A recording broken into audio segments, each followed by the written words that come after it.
If you ever been confused about what scales are, why they exist, and how they're built, this video is for you. I'm going to explain scales from absolute scratch. No assumptions, no like you should already know this, no. Just from scratch. Hey, what's up guys? My name is Isabel and I write music under the name Teasy. Okay, so what's a scale? A scale is a collection of notes arranged in a specific pattern. That's it.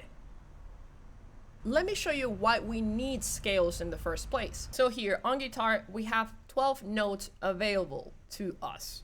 12 notes, those are the notes that exist in Western music. Let's say we take this from C because, you know, that's just like the easiest way to go about it.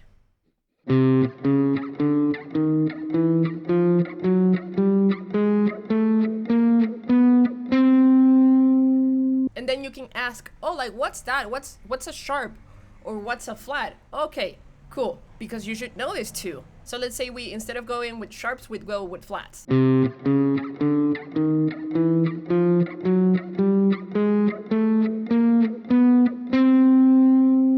They're arranged in flats or sharps depending on the scale. So the basic rule is this: you cannot have two notes with the same name. Let's take the G major scale, for example. The notes in that scale would be G, A, B, C, D, E, F sharp, and G.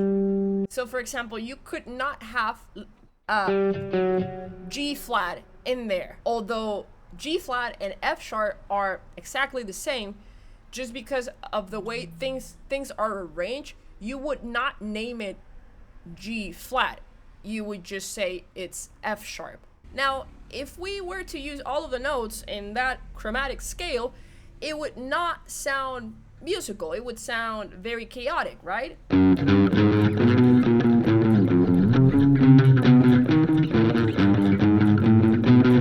Well, I don't know, like with rhythm, you can pretty much do everything that you want. Like if it has good rhythm, it has good rhythm. But like, you get the idea. It's not very musical. That's what I'm trying to say. So what humans figured out thousands of years ago is that if you select specific notes from these 12 notes and arrange them in a pattern, you get something that sounds organized, sounds pleasant and musical.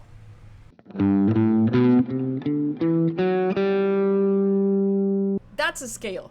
We took 12 notes and chose 7 of them that sound good together. So scales exist to organize sound.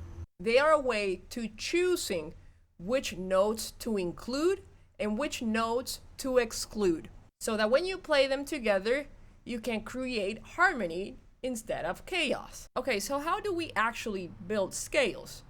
How do we know which 7 notes to choose from these 12 notes? This is where the pattern comes in.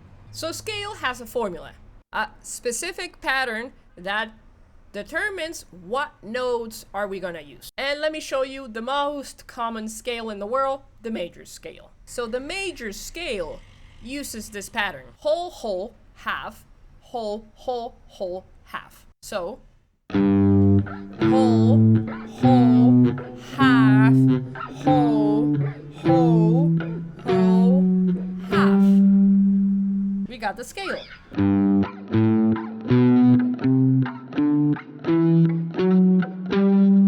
So what does that mean? A whole step means you move 2 frets.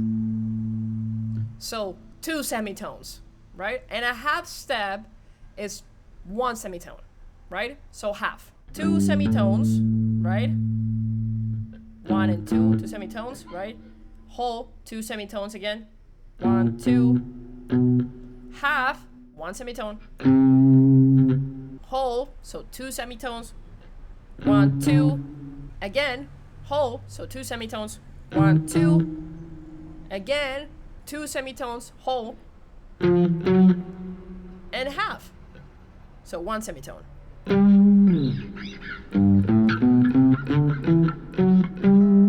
So as an example, I was using the G major scale. But let's say we want to build the C major scale. And we're going to build it using this whole, whole, half, whole, whole, whole, half pattern. So we got C, whole, whole, half, whole, whole, whole, half.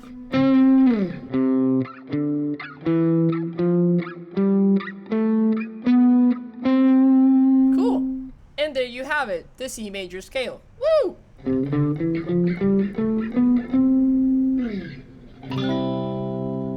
Seven notes build using the major scale pattern. Whole, whole, half, whole, whole, whole, half. And this formula works from any starting point, right? Let's say you want the A major scale.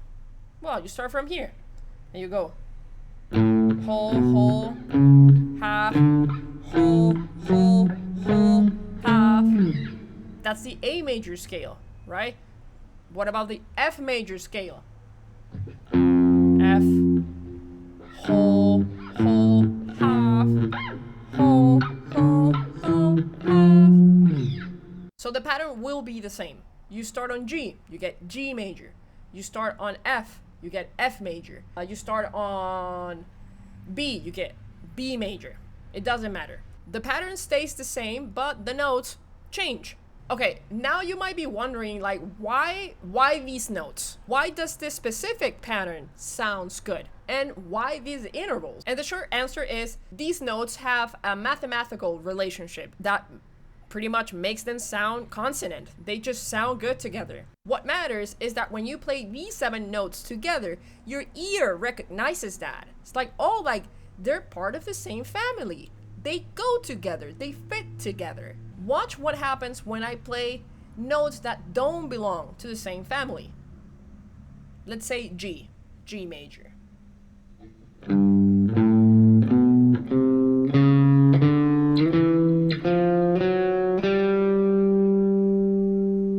It's like, huh, there's something going on, right? It's like, huh, see? This note clashes, like it's not part of the pattern. So scales aren't arbitrary. They're based on intervals that sound good, and that's why we use them. And once you know which notes are in a scale, you can build chords and melodies and entire songs. All right, so we built the G major scale and the C major scale, but you don't necessarily have to use just one string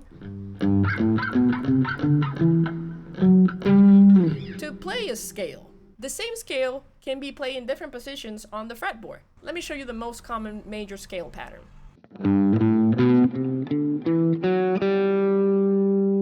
Notice how the pattern has a shape. Once you memorize the shape, you can move it to any fret and play a major scale starting from that note. So let's say, if I move it, like I'm on the 3rd fret here, but if I move that to the 5th fret, that's an A major scale. If I move it here to the 7th fret, to the B, that's a B major scale, right? What about here, down here on the A string on the 7th fret? That's an E major, right? Here, D major, C major. There are actually more positions for the major scale across the fretboard, but I just want you to focus on just one, just this pattern. Learn the shape, practice, get comfortable with it, and once you have this down, I promise you the other shapes will make sense. The important thing is that you understand the scale is the same 7 notes, just arranged in different places on the neck. I quickly want to mention the natural minor scale, because I think it's important. So the major scale has a more like happy, kind of bright sound, and the minor scale has a darker, more melancholic sound. Say we want to build the A minor scale, we would use that pattern, right? Whole, half, whole, whole, half, whole, whole. So you're probably saying, hey, wait a second, why the notes in the A minor scale are the same notes that in the C major scale? What's up with that? Okay, that's a really good question. Those are called relatives, okay? So the C major scale, the C major scale is the relative major of the A minor scale.